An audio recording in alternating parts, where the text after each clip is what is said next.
Welcome in part three start करते हैं। तो पार्ट थ्री का पहला क्वेश्चन है हमारे पास, फाइंड द वैल्यू ऑफ 32 का पावर 1/5 प्लस -7 का पावर 0 प्लस 64 का पावर 1/2। तो देखो इसका जो सॉल्यूशन होगा, ठीक है, तो देखो जब भी इस टाइप का क्वेश्चन हो ना तो 32 दिया हुआ है तो इसका प्राइम फैक्टराइजेशन करना स्टार्ट करो। जैसे अगर 32 का मैं प्राइम फैक्टराइजेशन करना स्टार्ट करूं तो इट विल बी 2 से कटेगा, फिर 8 से, फिर ये 4 से, और फिर ये 2 से। तो आप ध्यान से अगर देखोगे तो मैं 32 को 2 का पावर 5 लिख सकता हूँ, करेक्ट। तो यहाँ पे बस हमें क्या करना है, पुट कर देना है, ठीक। सिमिलरली आप इसका भी कर सकते हो, इसका भी कर सकते हो। तो देखो इसका सॉल्यूशन क्या होगा, सॉल्यूशन पे आते हैं। तो 32 को हम लिख सकते हैं 2 का पावर 5 का 1/5 हो गया। और एक रूल आपने सीखा होगा लॉज ऑफ एक्सपोनेंट में कि किसी भी नंबर का पावर अगर ज़ीरो होगा ना तो उसका वैल्यू 1 होता है, ठीक है। तो इसके बारे में डिस्कस करेंगे कभी कि क्यों होता है ऐसा। तो फिलहाल आप बस इतना नॉलेज में रखो कि x का पावर अगर ज़ीरो है, मतलब किसी भी नंबर का, जैसे अगर कोई बोल दे -9999999, इसका पावर ज़ीरो है तो इसका भी वैल्यू 1 हो जाएगा। मतलब किसी भी नंबर का पावर अगर ज़ीरो है तो उसका वैल्यू 1 हो जाएगा, ठीक है। प्लस -7 का पावर 0 प्लस, अब 64 को हम लिख सकते हैं 8 का स्क्वायर, आई हो गया 1/2। तो देखिए ये 5 और 5 कैंसिल आउट हो जाएगा तो ये बच गया 2। मैंने बोला था किसी भी नंबर का पावर 0 होगा तो वो हो जाएगा 1, ठीक है। अच्छा, यहाँ पे ये गलती नहीं करना है कि प्लस माइनस है तो यहाँ माइनस कर देना है, नहीं। ये -7 का भी अगर पावर 0 है ना तो ये पूरा 1 हो जाएगा। प्लस ये 2 और ये 2 कैंसिल हो गया तो 8 का पावर 1 8, तो यहाँ पे आ गया मेरा 11। तो 11 मेरा हो गया आंसर। तो अब चलते हैं नेक्स्ट क्वेश्चन पे। तो अब ये नेक्स्ट क्वेश्चन है, इसमें देखिए पी एक्स का value 5x minus 4x square plus 3 दिया हुआ है, हमें p-1 फाइंड करना है। तो बेसिकली देखो p-1 का मतलब हो गया कि x के जगह पे हमें -1 पुट करना है। तो जहाँ जहाँ x है वहाँ पे आप -1 पुट कर दो। तो 5x है तो हम लिख देंगे 5 इंटू -1, माइनस 4x स्क्वायर है तो हम लिख देंगे -1 का स्क्वायर प्लस 3। तो यहाँ से हो गया -5, दिस विल बी 4 क्योंकि -1 का स्क्वायर 1 हो जाएगा, प्लस 3। और इसको हम देखेंगे तो -4 minus 5 is equal to -9 plus 6, तो इट विल बी -6। तो ये हमारा हो गया आंसर, ठीक है। अब चलते हैं नेक्स्ट क्वेश्चन। नेक्स्ट क्वेश्चन क्या कह रहा है, ABCD is a rhombus such that angle ACB is equal to 40 degree, then find angle ADB। तो एक रोम्बस बना लेते हैं पहले, ठीक है। तो ये हमारा रोम्बस हो गया और ABCD मार्क कर लेते हैं। तो ABC एंड D।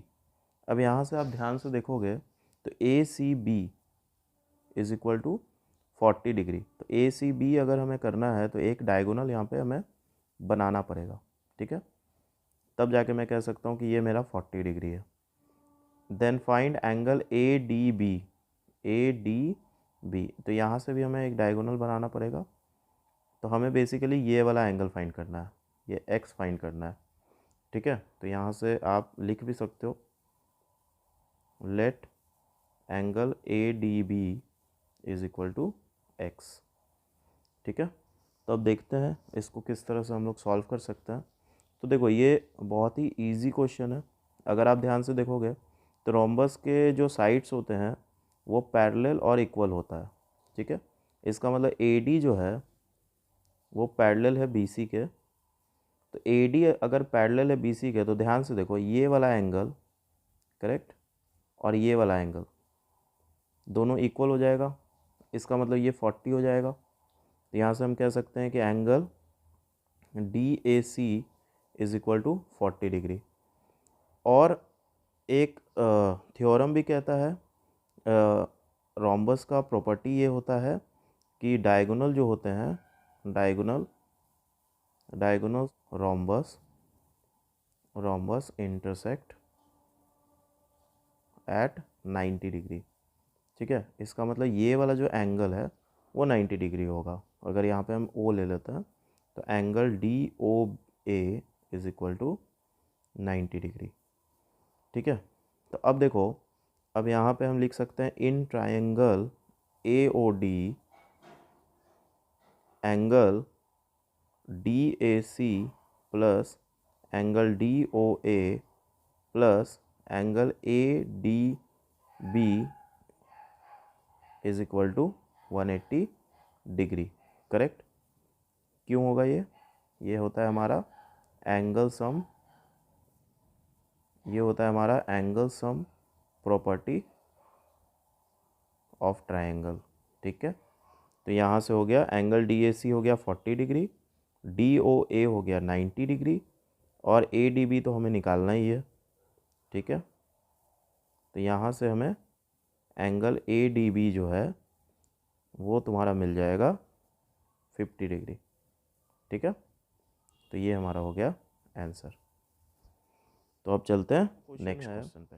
ठीक है, in the given figure O is the centre of the circle if angle A O B is 100 degree. ठीक है, and angle A O C is 90 degree, find angle B A C. हमें ये पूरा angle find करना है। ठीक है, तो देखो, सबसे पहले एक थ्योरम हमने पढ़ा होगा, आपको याद होगा कि सर्कल होता था, ये सर्कल है। ठीक है, थ्योरम ये कहता है कि यहाँ पे ये जो सर्कल होता था ये आर्क है ए बी, और ये सेंटर के साथ जो एंगल बनाता था और सरकमफेरेंस पे जो एंगल बनाता था। ठीक है, तो ये एंगल अगर ये x है तो ये 2x होता था। ये हमारा थ्योरम कहता है। ठीक है, जो कि आपको एनसीईआरटी में थ्योरम नंबर 7 मिल जाएगा। ठीक है, इन एनसीईआरटी। तो देखो, कुछ इस तरह का ही लॉजिक हम यहाँ पे भी लगा सकते हैं।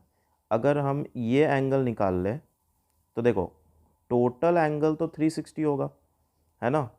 तो हम कह सकते हैं कि ये वाला एंगल जो है, ये वाला एंगल हो जाएगा मेरा 360 माइनस 190। ठीक है, विच इज़ 170 डिग्री। तो ये हमारा हो जाएगा 170 डिग्री, राइट, है ना। तो ये 170 डिग्री हो गया। अब ध्यान से देखो, ये आर्क बी सी जो आर्क है ये सेंटर के साथ 170 बना रहा है। इसका मतलब यही वाला जो आर्क है यहाँ पे 170 का आधा बनाएगा। करेक्ट। तो हम यहाँ से कह सकते हैं कि angle B A C is equal to 170/2, और यहाँ से आ गया तुम्हारा 85 डिग्री, या 85 डिग्री 170/2। तो ये हो गया। अब चलते हैं, क्वेश्चन क्या कह रहा है, अ कोन and a hemisphere have equal bases and equal volumes, find the ratio of their heights। ठीक है, तो एक कोन बनाया मैंने और एक स्फेयर बनाया है। अब कह रहा है इक्वल बेसिस है दोनों के। तो इक्वल बेसिस का मतलब हो गया कि दोनों का जो है सेम रेडियस होगा, इसका भी रेडियस आर होगा और इसका भी रेडियस आर होगा। अब बोल रहा है एंड इक्वल वॉल्यूम, तो इसका जो वॉल्यूम होगा, वॉल्यूम ऑफ कोन जो वॉल्यूम ऑफ हेमिस्फेयर के इक्वल होगा।